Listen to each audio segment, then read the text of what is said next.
네, 안녕하십니까.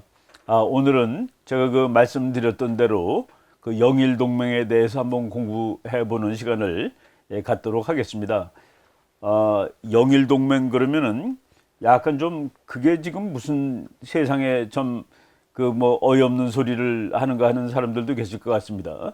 영일 동맹은 1902년에 영국하고 일본이 이 동맹을 맺었던 것이고, 그것이 한 1930년대 정도까지 지속되었던 동맹인데, 사실 우리나라는 영일 동맹이 하나의 원인이 돼서 일본에게 나라를 빼앗기는 그런 계기가 되었던 아주 국제정치학적으로 중요한 사건입니다.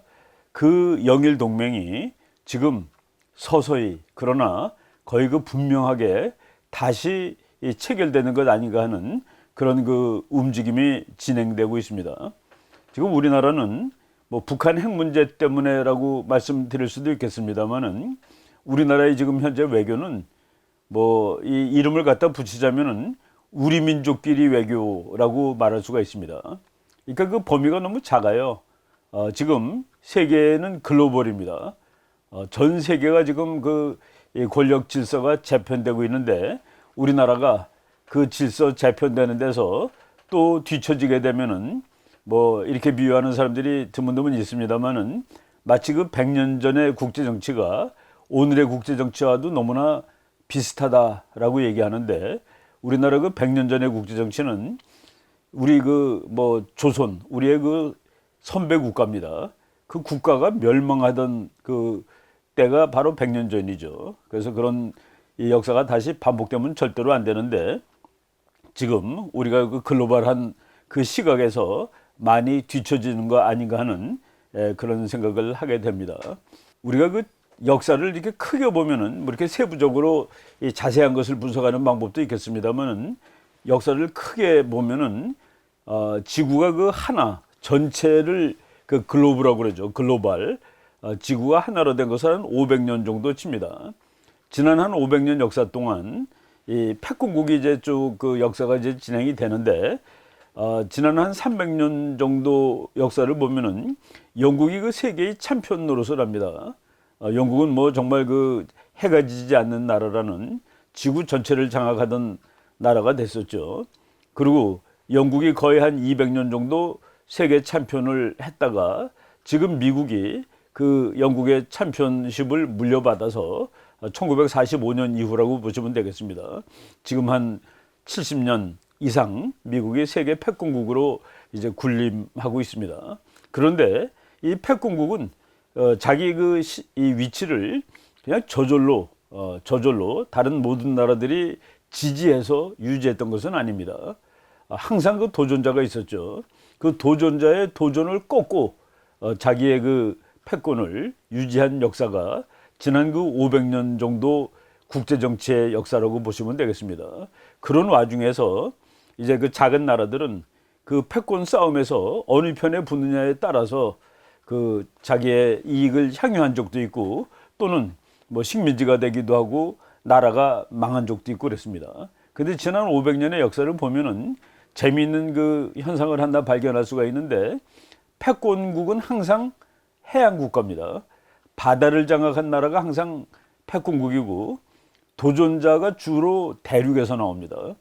그러니까 예를 들어서 영국이 패권을 장악한 이후에 도전자로 맨 처음에 나왔던 나라가 프랑스입니다.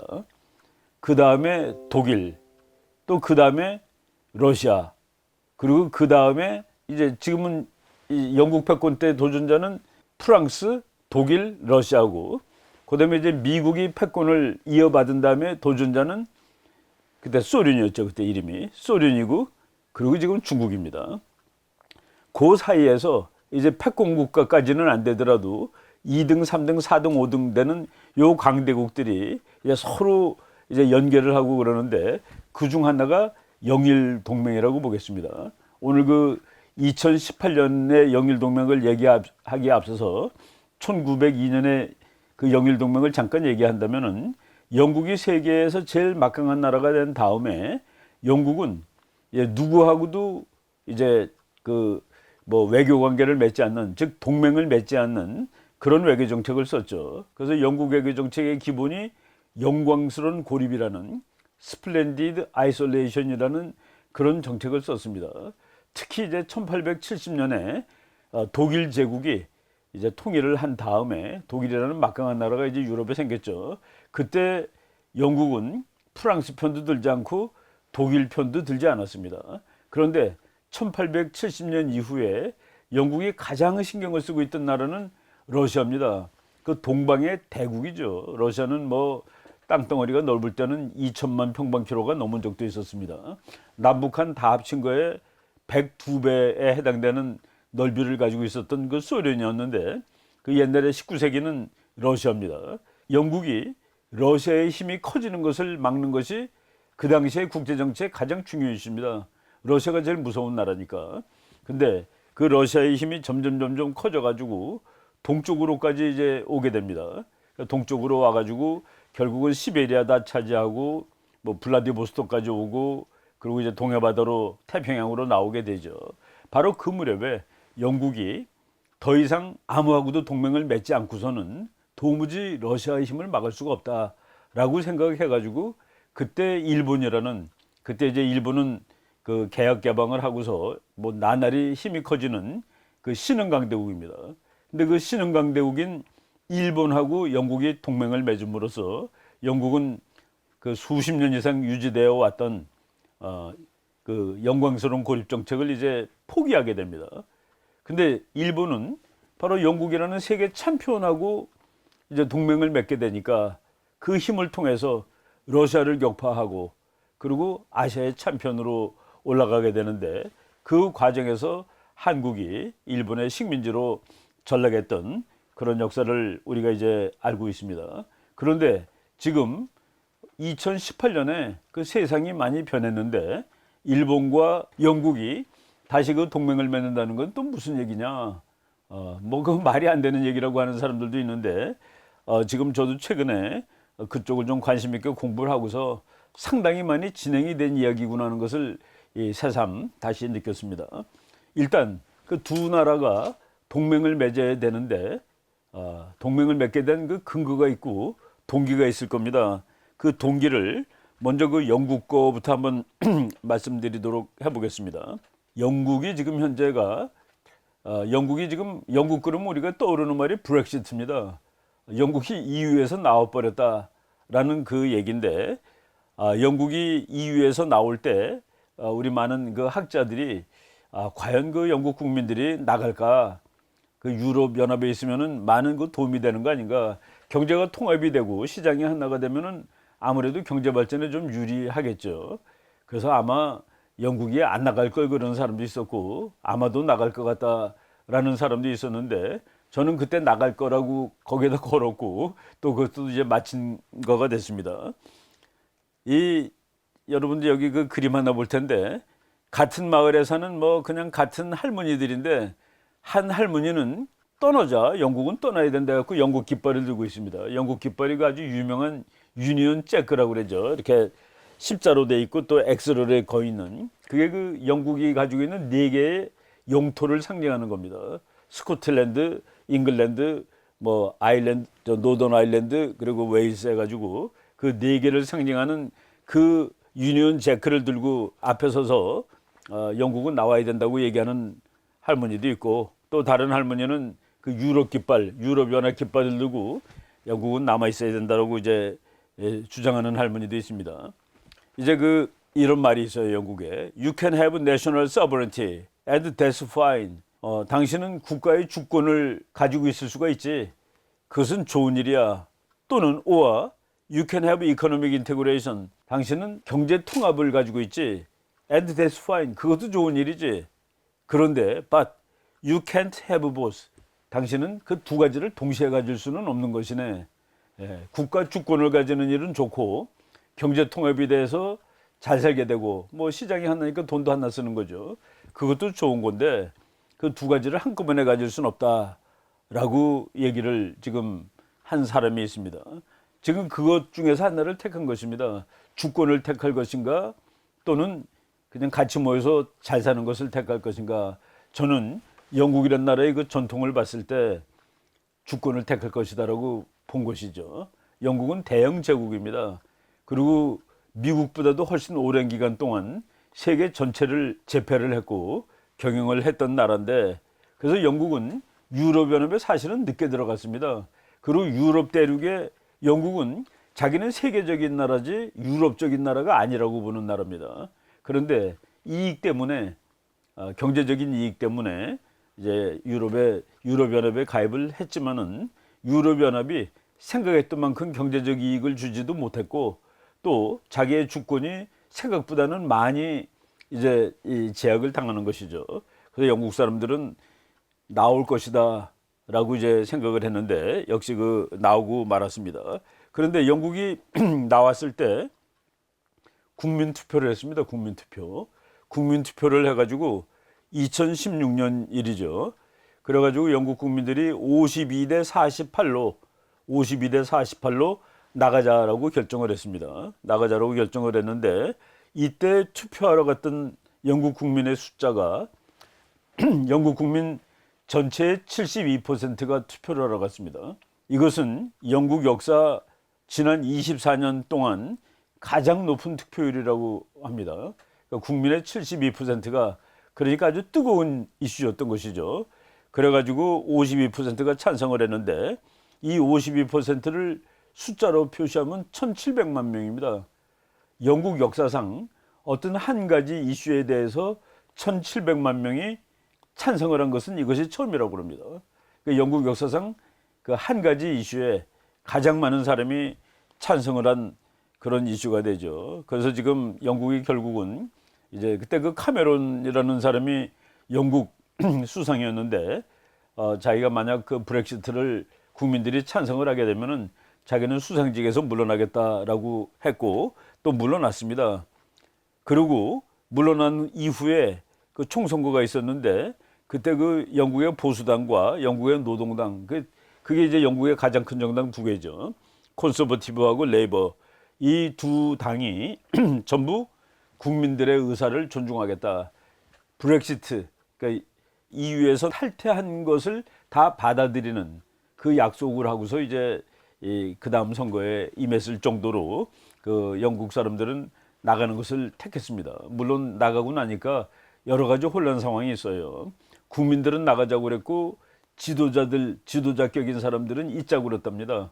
그래서 그 사람들이 이거 뭐 어떻게 어영부영 좀 다시 들어갈 방법이 없는가라는 그런 생각도 하고 있다고 그럽니다. 그래서 나온 것이 100%는 아니고, 그리고 이제 그 나오는 과정에서도 그냥 관두고 나오는 게 아니라 여러 가지 이제 뭐 그 조약들이 있죠. 이것들이 지금 그 뭐 이제 나오는 과정에서도 뭐 그냥 통째로 튀어나오는 것은 아니니까, 그런 그 여러 가지 조약 또는 규약 이런 것들이 지금 그 진행 중에 있다라고 보시면 됩니다. 영국이 나왔어요. 그 영국이 나왔으니까 그럼 영국은 어떤 외교 정책을 해야 되겠습니까? 영국이 유럽이 아니라 이제 영국입니다. 그리고 유럽하고서는 일단 그 갈라진 거 비슷합니다. 지금 영국이 외교 정책은 제일 중요한 거 대미 정책입니다. 미국과의 관계를 더욱 돈독히 해야 되죠. 유럽에서 홀로 나왔으니까. 그리고 그것을 보완할 수 있는 정책을 해야 되는데, 영국 사람들이 전통적으로 제일 중요하게 생각하는 나라가, 그 영국이 그 5나라는 정말 영국이 자기와 같은 나라입니다. 거의 다 영국 식민지 출신이에요. 그래서 그 미국, 호주, 캐나다, 뉴질랜드, 그리고 영국, 이를 합쳐서 자기네들이 Five Eyes라고 그럽니다. 5개의 눈. 미국, 영국, 뉴질랜드, 호주, 캐나다. 전부 영어 쓰고, 뭐 이들 나라 중에서 그 호주하고 뉴질랜드는 깃발 속에 영국 깃발이 들어가 있죠. 그 앞에 조그맣게. 그 정도로 이 영국이 이제 다시 글로벌 쪽으로 가는데, 거기에서 이 중요한 나라로 이제 부상하는 것이 일본입니다. 일본. 그래서 일본은 그 영국은 글로벌 파워가 되는데, 글로벌이 되면서 이제 바다로 나가는 것이죠. 바다로 나가는데, 제가 지금 요번 1월 달에 나오게 되는 그 월간 조선에 매달 그 글을 한 편씩 기고하는데, 이번 호가 그 2019년 1월 호에 바로 지금 오늘 말씀드리는 그 내용을 썼습니다. 그래서 제가 그 썼던 그 자료를 참고하면서 지금 이 말씀을 드리는 겁니다. 영국의 기초 정책은 민주주의입니다. 그리고 해양 자유입니다. 자유무역입니다. 그래서 영국이 그 자기의 신조로 삼는 것이 민주주의, 해양 자유, 그리고 자유무역 체제. 그런데 지금 민주주의가 위협받고 해양 자유가 위협받는 것이 바로 동아시아입니다. 동아시아. 그리고 영국이 지금 유럽에서도 위협을 느끼는 것이 러시아는 뭐 지금 유럽 모든 국가들이 위협을 느끼죠. 러시아가 이 우크라이나, 유럽의 남쪽이죠. 남유럽의 우크라이나에서 그 힘을 과시하고 있고, 그리고 중동의 시리아의 그 내전에 러시아가 개입하고 있고, 그리고 러시아의 그 전통적으로 이제 그 뭐 유럽에서는 동쪽이지만은 그 발트 삼국이라고 있습니다. 발트. 라트비아라든가 뭐 베일러러시아 이런 나라들이 과거에는 소 연방에 속하다가 지금은 독립을 했지만은 거기에 대해서도 러시아는 그 자기의 그 힘을 과시하는, 그래갖고 그 유럽 전체가 그 러시아의 위협을 심각하게 느끼고 있습니다. 그리고 그 러시아는 뭐 이 유럽과 아시아에 걸쳐 있는 나라인데 아시아에도 있고, 그리고 아시아에서 그 바다의 문제라든가 또는 민주주의라든가 자유무역에 대해서 위협을 하는 나라는 중국입니다. 그래서 영국이 이제 유럽에서 나와서 글로벌이 된다면 당연히 아시아 쪽에도 이 관심을 기울이지 않게 된 것이죠. 그래서 영국의 입장에서 보면은 이제 글로벌한 나라가 됐는데 유럽뿐만 아니라 아시아 문제에도 개입을 하게 됐는데, 아시아 개입을 하다 보니까 가장 영국의 제일 최고 가는 파트너로 일본을 발견하게 된 겁니다. 그래서 영국 사람들도 일본하고 앞으로 뭐를 같이 해야 되겠다라는 그런 마음이 있습니다. 그리고 1902년에 그때 동맹을 맺을 때는 영국은 그야말로 세계 최고의 강대국이고 일본은 뭐 그 당시만 해도 별 볼 일 없었습니다. 별 볼 일 없는 동양의 그 신흥 강국으로 부상하는 나라였을 뿐인데, 지금은 일본이 영국보다 모든 면에서 더 뭐 강하다고 볼 수 있죠. 영국은 그 종합국력 5위로 보지만은 일본은 지금 종합국력 3위에 해당되는 나라입니다. 그래서 오히려 일본이 더 그 유리한 입장에서 그 영국하고 이제 거래를 하는 그런 상황이 됐는데, 2015년에 여러분이 이것도 이제 보게 될 것입니다.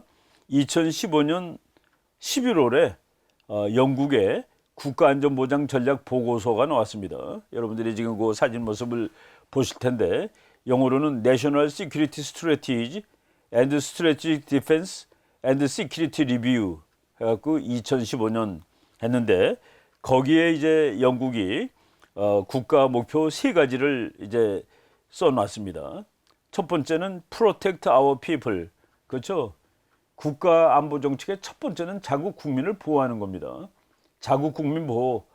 이것이 무조건 첫 번째. 이거는 뭐 꼭 영국뿐만 아니라 미국, 세계의 모든 현대 국가들은 다 국가안보 전략의 첫 번째 목적이 Protect Our People. 자국 국민 보호. 두 번째가 To Protect Our Global Influence. 세계에 대한 영향력을 지키는 것. 벌써 그 영국이 이제 이거 브렉시트하기 바로 전에 나온 그런 그 국가안전 보고서, 전략 보고서인데도 글로벌 인플루언스라고 나옵니다. 그래가지고 이제 영국한테 그 위협을 느끼는 전 세계적인 그런 그 위협을 다 줄이는 것이 글로벌 인플루언스를 늘리는 것이 되죠. 그 세 번째 목표는 Promote Our Prosperity. 그렇죠. 경제 발전입니다. 경제 발전. 우리의 번영을 증진한다.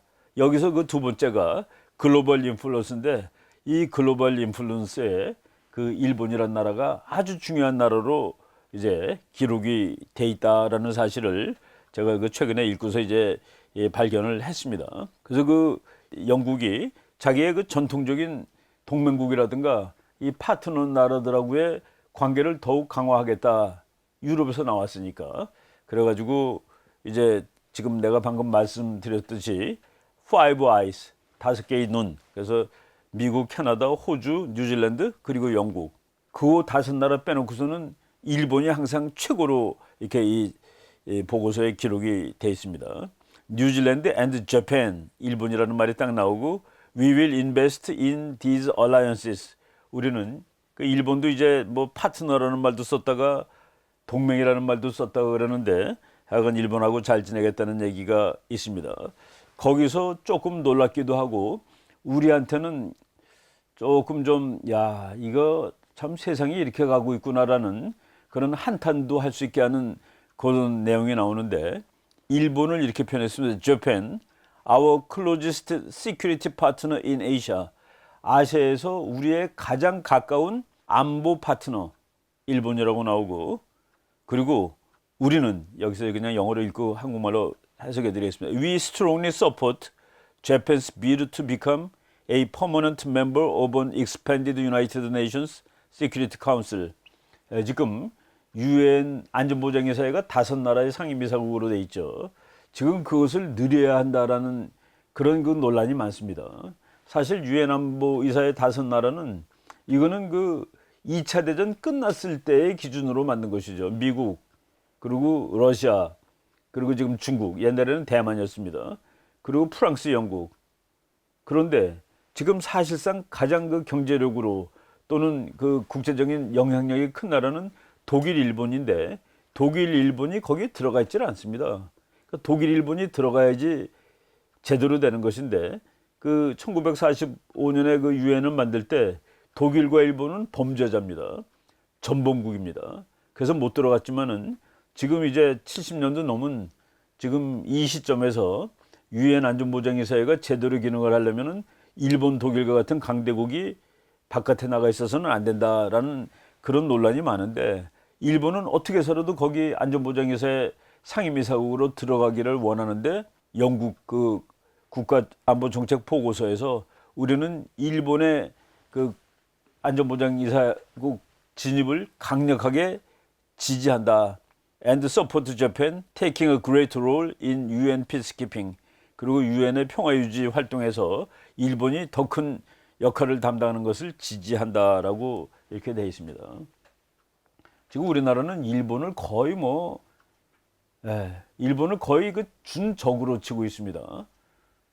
일본을 준적으로 치고 있는데 지금 일본하고 영국이 거의 동맹이 되기로 약속하고 있고 그리고 일본의 안전보장이사회 상임이사국 들어가는 것을 영국이 적극 지지하겠다고 얘기하고 있는 이런 상황까지 가고 있다는 얘기입니다. 우리가 지금 조금 좀 시야를 넓혀가지고 그리고 생각을 다시 해봐야 될 때가 되지 않았나 하는 그런 얘기가 됩니다. 지금 영국 측의 그 설명을 잠깐 드렸는데 일본 또한 그 영국과 동맹을 맺어야 될 이유가 많이 있습니다. 이거는 요번에 그 일본에서 그 보고서가 나와 있는데 물론 민간단체지만은 그 보고서에서 지난번에 제가 그 보고서 이제 그 카피를 보여드린 적이 있습니다. 거기에서 제가 그 본 것들을 한번 그 요약해서 말씀을 드리도록 하겠습니다. 일본은 영국보다도 뭐 오히려 그 동맹을 맺고 싶은 마음이 더 많은 것 같아요. 그 지금 일본 그 보고서에서 제시한 바가 7가지가 나와 있습니다. 첫 번째는 사실은 저는 제 개인 견해로는 첫 번째가 이것은 아니다라고 생각하지만은 하여간 나와 있는 대로 말씀을 드리면은 미국의 영향력이 상대적으로 저하하고 있다. 일본은 미국하고 동맹이 정말 완벽하게 이루어져야 되는데 그 미국의 영향력이 줄어들고 있기 때문에 그것을 보완할 수 있는 다른 장치가 필요하다. 그래서 영국과 동맹을 맺어야 된다라고 얘기하는 겁니다. 뭐 이것은 논리적으로 맞는 얘기죠. 그런데 미국의 영향력이 내려가는 이유는 미국의 힘이 빠져서가 아니라 뭐 요새 그런 얘기들이 많이 나오죠. 미국이 너무 힘이 세져가지고 국제정치 안 해도 된다는 생각을 자꾸 하는 겁니다. 미국 국민들이 우리가 모자랄 것이 없는데 왜 아직도 국제정치를 하느냐고 그러는 거죠. 석유도 풍부하고 식량도 풍부하니까 더 이상 국제정치 할 필요가 없습니다. 바로 그런 어떤 경우든 미국의 영향력이 트럼프가 그랬죠. 여러분들 다 나는 이제 글로벌리즘 안 하겠다고 패트리오티즘 애국주의로 갈 테니까 여러분들 다 애국하시라고 이렇게 얘기를 했습니다. 바로 그런 얘기죠. 두 번째, 자유무역 체제의 지구적 규모로 확대. 일본도 뭐 그 자유무역을 기초로 해서 이제 크는 나라입니다. 물론 일본은 수출 수입이 아주 적은 나라입니다. 일본은 수출 수입이 GDP의 5분의 1밖에 안 돼요. 그래서 일본은 무역 없이도 살 수 있는 나라입니다. 그럼에도 불구하고 자유무역 체제를 전 지구적으로 확대하기 위해서 영국과 동맹을 맺는 것이 좋다. 뭐 여기서 동맹은 안보뿐만 아니라 경제 같은 차원도 다 이제 포함이 되는 것이죠. 그 다음에 세 번째, 저는 이것이 사실은 일본한테 제일 중요한 거라고 봅니다. 대륙 세력의 패권 팽창적인 행동을 글로벌한 차원에서 억제한다. 그렇죠. 대국이라는 거가 이제 대륙 국가가 러시아하고 중국입니다. 러시아와 중국이 지금 팽창하고 있는데 사실은 중국이 팽창하고 있는 것이죠. 이것을 글로벌 차원에서 막겠다. 즉 서쪽에서는 영국이 막고 동쪽에서는 내가 막겠다. 힘을 합쳐서 막자는 그런 얘기입니다. 중국의 팽창에 대한 그 일본의 그 대응은 1. 미국과의 더욱 더 돈독한 동맹관계. 2. 그것을 보충해 줄 수 있는, 보완해 줄 수 있는 영국과의 동맹관계라고 보면 됩니다. 그리고 일본 사람들이 어제 제시한 네 번째 이유가 정보 대국인 영국으로부터 전략 정보를 입수하기가 좋다. 예, 여러분 그 영국 그러면은 그 혹시 뭐 007이라는 영화들 다 보셨을 텐데 그 007이라는 영화가 아니라 먼저 소설이 나왔죠. 그 007은 영국군 해군 중령입니다. 그 주인공 그 배역으로 나오는 그 스파이가 영국 해군 중령으로 나오듯이 물론 이제 배우들은 계속 바뀌고 있습니다만은 예, 영국은 뭐 전통적으로 그 세계를 경영했던 나라입니다. 그래서 정보대국인 영국으로부터 전략 정보를 입수하기가 좋다. 그래서 정보는 다른 나라 정보를 얻을 수 있을 때 우리 힘으로 안 되는 정보를 얻는 것이 그것이 이제 훨씬 좋은 겁니다. 오늘은 정보의 시대인데 뭐 정보의 시대라는 게 무슨 뜻입니까? 정보가 많으면 돈도 벌 수 있고 정보가 많으면 전쟁에도 이길 수 있다는 그런 뜻이죠. 그래서 지금 정보의 시대 때 정보를 지 힘으로 획득을 해야 되고 안 되면 남의 것을 또 얻어쓸 수가 있어야 되는 그런 뭐 그런 의미에서 일본이 영국의 그 정보를 빌려 쓰겠다 뭐라고 말할 수 없습니다. 그다음에 일미 관계가 유동하는 사태를 회피하기 위해서 지금 미국이란 나라는 이제 딱 가운데 있고 영국이 뭐 오른쪽에 있는 뭐 좌청룡쯤 됩니다. 근데 일본이 우베코가 되겠다고 얘기를 하는 것이죠. 뭐 우리 그런 말 있죠. 좌청룡 우베코 해가지고 딱 왕 옆에 아주 그 강력한 서포터가 이제 둘이 있는데 미국과 일본의 관계가 괜히 그 일본말로 유동적이라는 게 이렇게 그 흐트러지는 그 관계 그런 사태가 오는 것을 회피하기 위해서 영국을 활용한다는 얘기죠. 그러면은 미국과의 관계를 더욱 타이트하게 할 수 있는 그런 계기가 된다는 겁니다. 그리고 뭐 그 말을 그냥 했습니다. 아예 여섯 번째 일미 뭐 일본 사람이니까 일미라고 쓴 것이죠. 일미 안전보장 체제의 영속성을 담보하기 위해서 참 그 일본이 미국과의 그 안전보장을 축으로 삼고 있습니다. 뭐 일본의 그 대전략이 여기 다 들어가 있는 것이죠. 그리고 일곱 번째 무기와 군사 기술이 공동 개발을 함으로써 비즈니스 찬스를 얻겠다는 얘기입니다. 이거 돈 되는 일이죠. 무기하고 군사 기술을 공동 개발하는 거. 그리고 현대 모든 그 우리가 지금 민간인들이 유용하게 쓰고 있는 그런 최첨단 기술들이 사실은 그 군사 기술에서 나온 겁니다. 우리가 매일 쓰고 있는 인터넷은 미국 국방부가 만든 것이죠. 미국 국방부 거를 우리가 그냥 다 쓰고 있는 것이고 뭐 대부분 우리 현대인들이 쓰고 있는 초과학 문명 그 기기들이 대부분이 그 군사 기술에서 이제 유래된 것이다라고 보시면 됩니다.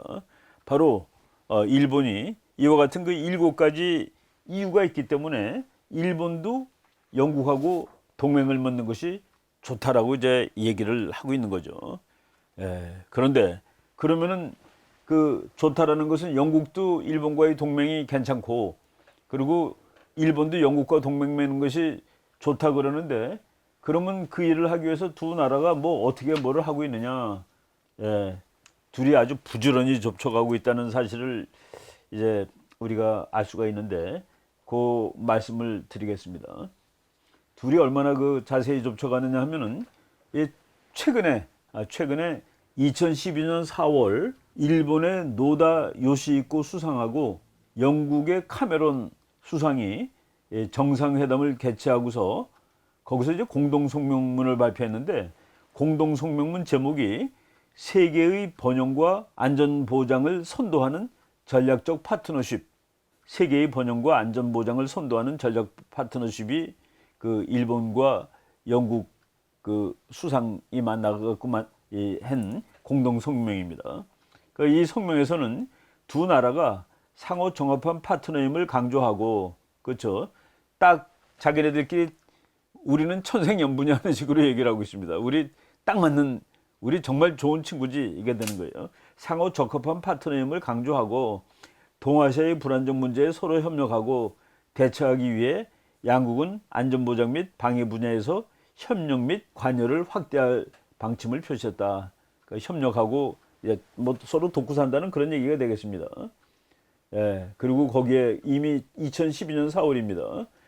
방위 장비를 공동 개발 생산하는 데 대해서도 합의가 이루어졌고, 같은 해 6월에는 방위 협력을 위한 각서가 상호 교환되기도 했다. 2012년 4월, 6월 얘기인데, 그때가 바로 중국에서 시진핑이 나올 때입니다. 일본에서는 아베가 나올 때입니다. 시진핑, 아베는 전부 국가주의, 민족주의적인 지도자들입니다. 그리고 둘이 나오자마자 이제 센카쿠에서, 그러니까 중국이, 이게 센카쿠는 일본이 영유권을 주장하고 있고 현재 일본이 이제 영유권을 확보하고 있는 뭐 사람도 살지 않는 돌섬 같은 것들입니다. 근데 중국은 그것을 이제 뭐 다오이 다오라고 이제 중국말로 이렇게 부르는데, 중국은 또 그걸 자기 거라고 그러죠. 그 시진핑이 그 우리 거라고 내놓으라고 그러고, 일본은 우리 건데 무슨 내놓으라고 그러냐고 해가지고 거기서 이제 시비가 붙습니다. 그러니까 그 일본과 중국의 그 강대국 민족주의가 이제 부딪히는데, 그때 바로 영국이 그 일본 측에서 이제 개입을 하는 것이죠. 그래서 그 2012년 6월에 방위 협력을 위한 각서가 이제 교환된 다음에 이제 2014년 5월에 정상회담이 또 있게 됩니다. 그러니까 2012년 4월, 6월, 그리고 2014년 5월 영일 정상회담이 있었고, 이 회담에서 약속한 것이 참 그 황당한 약속인데 우리는 뭐 부럽기도 하고, 영국과 일본은 매년 그 런던과 동경에서 이제 돌아가면서 영일 2+2 회담을 개최한다. 2+2라는 것은 영국의 국방장관, 외무장관, 일본의 국방장관, 외무장관, 그러니까 네 명의 양측의 국방 외무장관이 만나가지고 매년 회의를 하기로 약속한 겁니다. 그래서 2015년 1월 런던에서 최초의 영일 2+2 회담이 개최되었다. 그렇죠. 2015년 그러니까 외무장관, 국방장관이 각국에서 둘씩 만나서 수도를 바꿔가면서 회의를 한다. 이거 거의 동맹입니다, 사실은. 서로 이제 싸울 때 우리는 함께 전쟁을 같이 한다는 말이 없다 뿐이지, 이 정도면은 사실상의 동맹으로 들어가는데, 그래서 이제 2016년 1월에는 동경에서 이제 제2차 영일 2+2 회담이 개최되죠. 거기에서는 이제 더 강한 그런 그 언급들이 나오게 됩니다. 더욱 이제 중국이 바다로 막 나올 때죠. 그러니까 2016년이니까.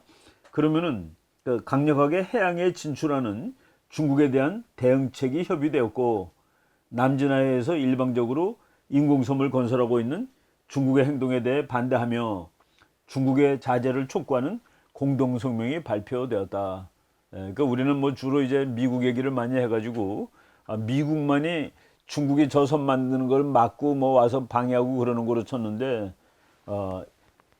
영국은 일본과의 공동성명에서 중국이 그런 섬 만드는 건 전부 안 된다라고 얘기를 하고 있습니다.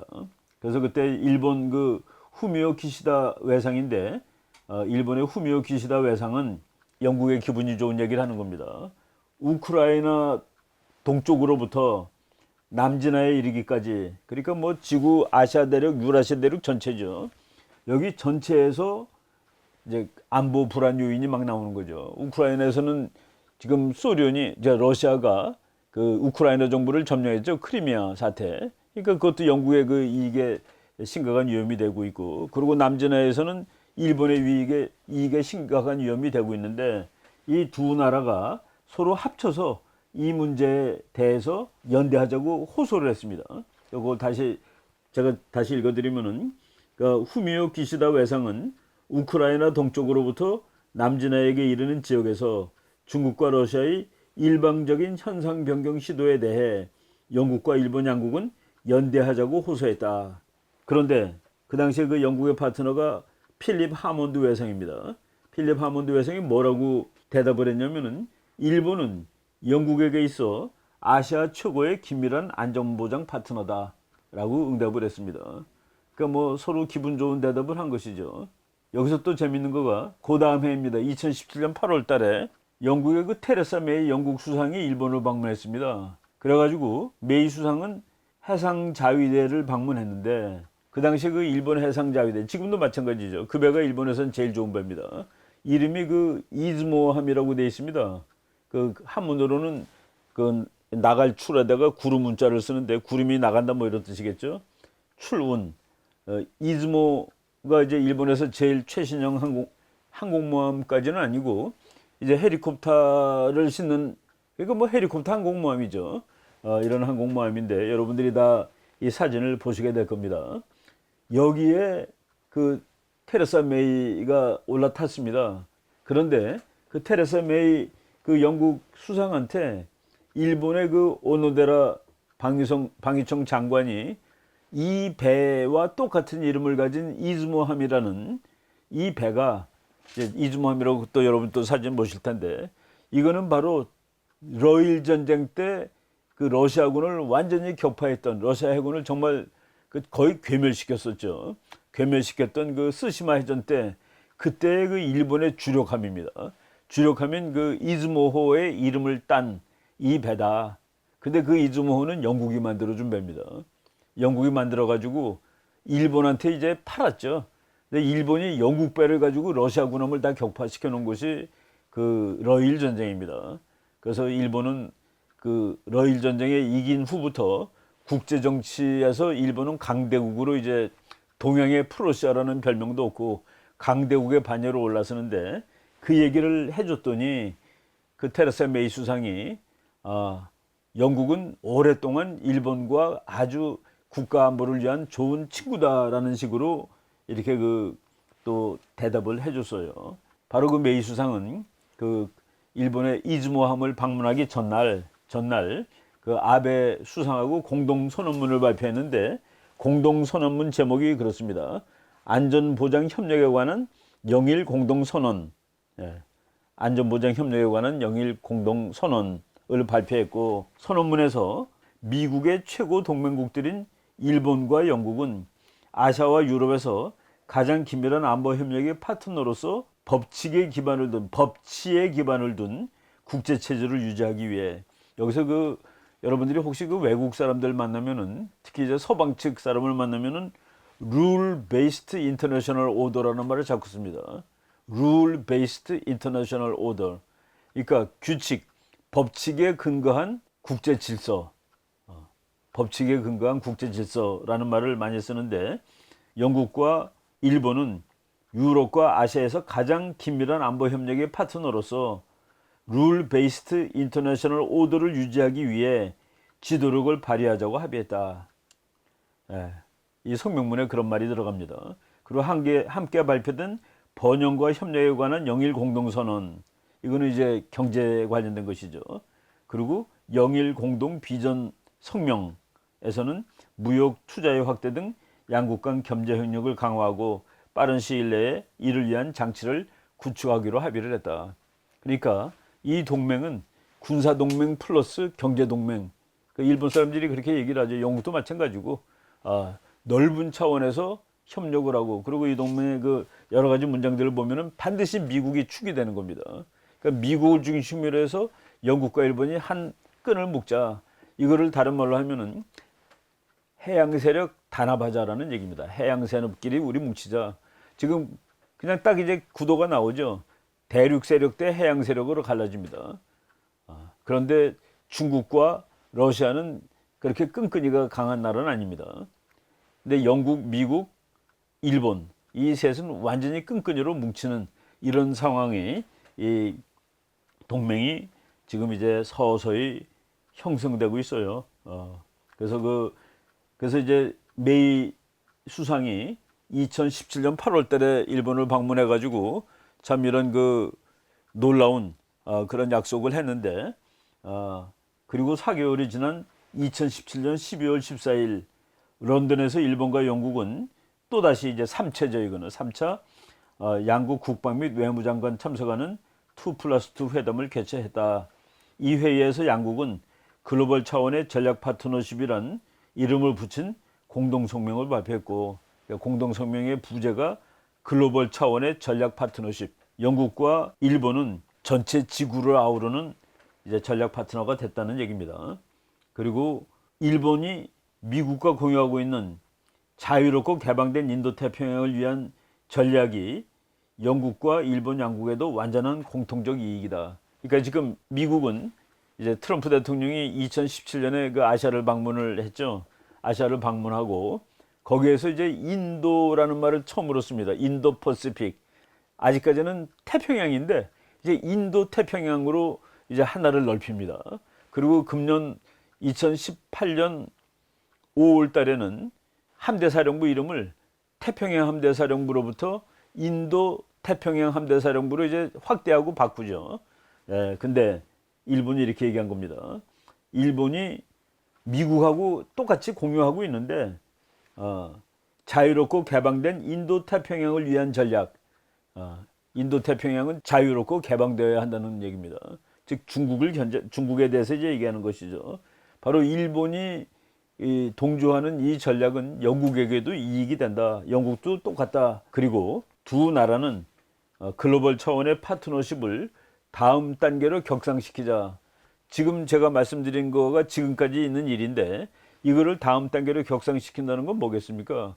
그건 거의 준동맹으로 간다는 얘기입니다. 뭐 조약 같은 걸 맺겠다는 뭐 그런 얘기겠죠. 그래서 일본과 영국 두 나라는 이미, 그러니까 일본은 미국의 동맹이고 영국은 또 미국의 가장 친한 동맹이니까 이미 간접적으로 동맹이 된 것이다 했는데 그것을 발전시키기 위해서 한 단계 더 나가자라는 약속을 했습니다. 그때 이제 이거는 3차 그 2+2 회담이 그 런던에서 열렸는데 그날 또 영국은 일본의 그 방위청 장관을 영국에서 제일 좋은 항공모함에 또 초청을 합니다.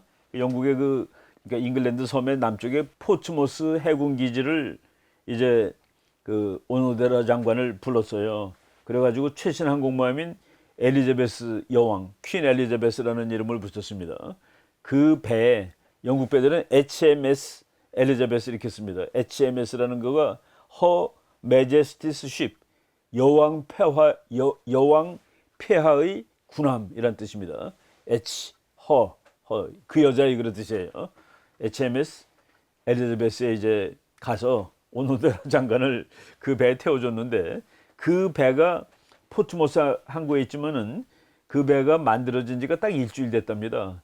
그래서 그 배가 취역식을 한 지 일주일 만에 일본의 국방장관이 그 배를 탔기 때문에 그것은 첫 번째 그러니까 외국의 장관급으로는 그 배를 첫 번째로 탄 사람인데 오노데라 그 일본 방위청 장관이 뭐라고 얘기를 했냐면은 이 배가 아시아에 오게 되면은 우리 이즈모함하고 같이 연합훈련을 합시다라고 제안을 했습니다.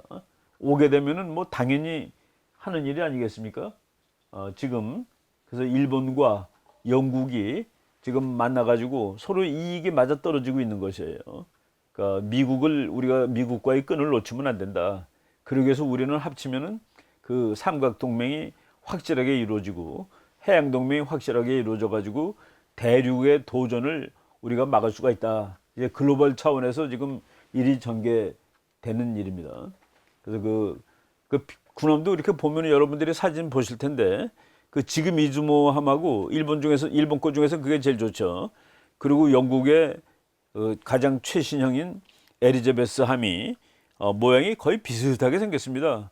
우리가 그 이름 없이 보면은 뭐가 뭔지 구분이 안 될 정도로 비슷하게 생긴 배인데 둘 다 뭐 참 세계적인 해양 강국이죠. 그런데 우리는 일본을 뭐 아주 그 못돼 먹은 나라로 보는데 일본은 그 이미지 랭킹상 세계에서 5등밖에 나가지 않는 나라입니다. 세계 모든 나라가 일본에 대해서 우호적으로 생각하고 있다는 사실을 우리가 그것도 이제 우리의 대외 정책에 반드시 고려를 해야 되는 그런 것이라고 이제 말씀을 드리겠습니다. 지금 현재 이루어지고 있는 협력 관계를 제가 잠깐 말씀을 드리겠습니다. 이것도 그 일본군 보고서에 나온 얘기인데 영일 그러니까 일본과 이제 그 방위 협력이 지금 어느 정도 차원에서 이루어지고 있는가 요거를 잠깐 보시면요. 첫째, 그 일본과 영국 해군이 정보 교환을 하고 부대 간 협력 교류가 지금 이루어지고 있습니다. 그래서 지금 영국군 중령 한 사람이 일본에 그 파견돼 있어가지고 그 연락 장교 노릇을 하고 있습니다. 2015년 2월 이후부터 이제 있는데 그 영국 해군 중령이 미국과의 그 연락 장교 노릇도 이제 겸하고 있다고 그럽니다. 그래서 그 어느 나라가 군사 동맹을 맺을 때 그 군사 동맹이 정말 그 잘된 동맹이냐를 보려면은 바로 그 정보 교류 그리고 직접 그 자국의 장교들이 그 동맹국의 군에 파견돼 가지고 함께 작전을 하느냐, 함께 뭐 일을 하느냐가 이제 하나의 중요한 척도가 되는데 바로 일본과 영국 해군이 이미 그 일을 시작하고 있다라고 보는 겁니다. 그래서 영국군 중령이 지금 와서 그 일을 현재 담당하고 있다고 합니다. 그래서 이 그 중령은 일본뿐만 아니라 미국과의 그 이 제휴 관계도 연대 관계도 이제 담당하는 그런 역할을 하고 있고요. 두 번째는 일본의 그 공군을 항공자위대라고 그러죠. 일본 공군과 일본 항공자위대와 영국 공군에 의한 공동 훈련 이것도 지금 하고 있는데 영국의 비행기들이 일본까지 날아왔답니다. 영국의 비행기가 일본까지 날아오려면 그 전투기가 지구를 반바퀴 돌아서 와야 되는데 그 날아와서 같이 일본군 공군 장군, 영국군 공군 장군이 같은 비행기를 타고 이렇게 그 훈련을 뭐 같이 하고 있다고 그러죠. 일본은 그 F2라는 자기 자신의 거의 고유 모델을 만들어 가지고 지금 운용을 하고 있습니다. 그러니까 순수 국산 전투기가 있는 나라죠. 일본이 국산 전투기가 있다는 거는 여러분들이 그 뭐 놀랄 필요가 없는 것이 일본이 진주만을 폭격하던 1941년 12월 달에 일본이 그때 갖고 갔던 비행기가 제로 앞에 이제 0이라고 써 있어요. 0. 제로라는 뜻이죠. 그 제로센이라는 그 미쓰비시에서 만든 일본 그 전투기가 그 당시에 미국 전투기보다 훨씬 성능이 좋은 거로 돼 있습니다. 그러니까 일본은 이미 1940년대 초반에 그 미제를 능가하는 그런 전투기도 만들었던 나라다라는 그 전통이 있습니다. 그 기억이 있고. 그래서 지금 일본이 주로 그 미군 비행기를 사다 쓰지만은 자기 고유 모델은 F2는 상당히 그 쓸만한 비행기로 이제 그 학자들이 평가를 하고 있습니다. 그 다음에 세 번째가 영국과 일본은 그 이제 일본 말이기 때문에 단어가 좀 이상해요. 일령 물품 영무 상호 제휴 협정이라고 되어 있습니다. 물품 영무 상호 제공 협정 이거 그냥 쉬운 말로 하면은 이제 그 군인들이 뭐 군부대가 이렇게 어디 정박하거나 그러면은 고장 나면은 와서 고쳐주기도 해야 되고 뭐 음식도 갖다 줘야 되고 뭐 군원 같은 거 와서 청소도 해줘야 되고 그런 것들을 다 통과하는 것이 바로 이 그러니까 물품 영무 상호 제공이라는 그런 뜻입니다. 그래서 그 영국과 일본이 그 협정을 맺어가지고 예를 들어서 영국 군함이 일본에 들어오면은 일본이 그 군함의 그 여러 가지 뭐 다 이제 그 편의를 제공해주고 그 용역을 제공해주는 그런 일을 하는 거로 지금 이제 약속을 해가지고 지금 이제 그 실시가 되고 있습니다. 근데 일본이 그 일을 그것을 해주는 것은 영국 말고 호주도 해줍니다. 호주에 대해서도. 그래서 일본은 미국 군함, 호주 군함, 그리고 이제 영국 군함에 대해서 그런 그 활동을 해 주기로 약속했다라고 되어 있습니다. 그리고 네 번째, 무기 및 기술의 공동 개발. 이 지금 요것은 아직 완벽하게 이제 이 완성 단계에 들어가 있지는 않고 앞으로 할 계획으로 되어 있습니다. 그 무기 기술의 공동 개발 앞으로 한다 그러는데 영국이란 나라도 역시 그 뭐 세계적인 강대국으로 자기 나름대로의 고유한 무기 체계가 있는 나라입니다. 영국이 그 미국 것보다도 오히려 더 좋다라고 얘기할 수 있는 거가 영국이 가지고 있는 해리어라는 이 해리어라는 그 전투기인데 얘는 이렇게 뜹니다. 이렇게 떴다 그 수직이 착륙기. 그 비행기는 미국 해병대가 그 영국 거를 수입해서 미국 해병대 기종으로 쓸 정도로 성능이 좋고 그리고 그 포클랜드 전쟁 당시에 아주 그 실력을 발휘했던 그런 무기죠. 그리고 뭐 영국은 영국 나름대로 뭐 공군 해군이 전부 자기 독자적인 무기 체계를 가질 수 있는 나라인데 지금 일본이 영국과 이런 그 무기 개발에 제휴를 하겠다라고 지금 약속을 해놓은 겁니다. 그리고 그다음에 지금 현재 진행되고 있는 것이죠. 방위 장비품, 이거 일본 말이라서 이거 한문들이 좀 이상해요. 방위 장비품 기술 이전 협정. 그러니까 뭐 군사 기술을 이전한다는 뭐 네 번째 항목하고 뭐 같은 얘기가 지금 이제 되고 있는 겁니다. 그래서 그 지금 일본이 F2가 지금 현재 일본이 그 많이 주력으로 쓰고 있는 일본의 공군기인데 그거를 다시 그 더 새로운 모델로 바꾸는 것을 이제 영국하고 함께 연구하는 거로 지금 약속을 하고 있고요. 그 다음에 우리나라는 이거 뭐 하려고 그러는데 막 국민들이 반대가 무지무지하게 많았죠. 일본과 정보 교류 협정 한다는 거. 뭐 온 국민이 반대하고 그랬는데 일영 정보 보호 협정. 일본은 2014년 1월부터 영국하고 뭐 정보 공유하고 보호하는 것이죠. 이제 정보를 공유하고 그런 체제를 정비 강화하고 있는 이런 일들이 지금 이루어지고 있는 중입니다. 그래서 지금 일본과 그 영국의 동맹은 제2차 영일동맹이라고 이제 맺어지게 되면 얘기를 할 수가 있는데 이거는 물론 두 나라가 어느 한 나라를 상대로 해가지고 뭐 전쟁을 함께 합시다 무슨 공격동맹 이런 것은 아닙니다.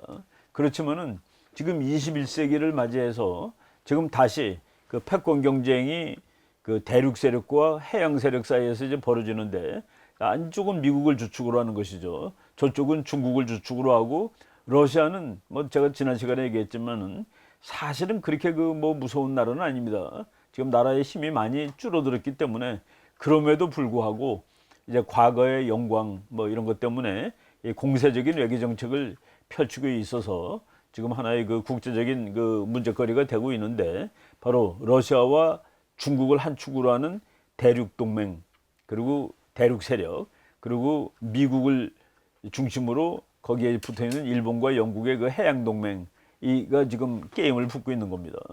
우리는 어느 쪽에 서야 될 것인가? 이게 무지하게 중요한 문제인데, 예, 그 우리가 그 줄을 잘못 쓴 것이 고종 때입니다. 고종 때. 그래서 내가 지금 이제 이 결론을 맺기 전에 우리나라의 그 슬픈 역사를 조금 다시 한번 말씀을 드린다면은 우리나라가 그때 그 이제 물론 우리나라 사람은 아니지만은 중국 사람 그 황준원이 조선책략이라는 그 책을 썼습니다. 여러분이 그 나중에 이 자료에서 조선책략의 그 뭐 원문 좀 이렇게 헌 책이지만은 그 사진 볼 수 있고 우리말로도 최근은 아니고 수십 년 전에 번역이 나와 있습니다. 이 조선책략 보면은 그 중국의 입장에서 쓴 책이지만은 그것도 뭐 받아들일 측면이 상당히 있었는데 일본하고 미국하고 그리고 중국하고 조선이 잘 지내야 된다고 써 있는 겁니다. 그리고 우리가 이제 맞짱을 떠야 될 나라가 러시아라고 쓴 것이죠. 러시아를 막기 위해서 일본, 중국, 청나라와 조선은 잘 지내야 된다. 뭐 그 얘기를 뭐 지금 와서 보면은 그렇게 했어야 된다는 그 생각이 드는데 그 당시에 조종은 러시아 편을 들었습니다. 러시아 편. 그래서 뭐 고종이 무슨 일이 생기면은 러시아 공사관으로 이제 피난을 갔죠. 그것을 아관파천이라고 그러는데 러시아 공사관으로 피난을 가고 그래서 조선이라는 그 당시에 그 서양 나라들이 봤을 때 그래도 전략적으로 의미가 있는데 러시아가 바로 조선을 다 장악을 하게 되면은 부동항을 얻게 되고 태평양으로 나오는 것이죠. 그런데 조선 정부가 너무나도 러시아랑 잘 지내는 거예요. 근데 그때 이제 우리나라에 와 있던 지금도 이제 역사를 거슬러서 보면은 참 그 아쉬운 부분인데 그 멜렌도르프라는 독일 사람이 뭐 여러분들 그 국사 시간에 배운 기억이 날 겁니다. 멜렌도르프라는 독일 사람이 그 고종의 그 이제 어드바이저 노릇을 하는데 그 멜렌도르프는 독일 사람입니다. 독일은 그 당시에 그 사람은 독일의 이익을 위해서 조선 왕에게 이제 어드바이스를 하는 것이죠. 독일이라는 나라가 1870년에 독일이 됐습니다. 그런데 독일 제국이 이제 통일을 했죠. 프로시아가 이제 독일이 된 겁니다. 그래서 이 독일을 보호해야 돼요. 보호해야 되는데 독일이 무서운 나라가 영국입니다. 근데 영국이 독일에 대해서 관심을 못 갖고 먼 곳에 대해서 관심을 가져야 됩니다. 그래서 러시아를 이쪽에다 끌어들이면은 영국이 이쪽에 관심을 갖느라고 유럽에 대한 관심이 줄어드는 것이에요. 그러니까 독일이 이제 그 공고히 현대 국가로 성장할 수 있는 그 바탕을 마련하는데 이제 영국이 유럽에 관심을 안 쓰는 게 좋죠.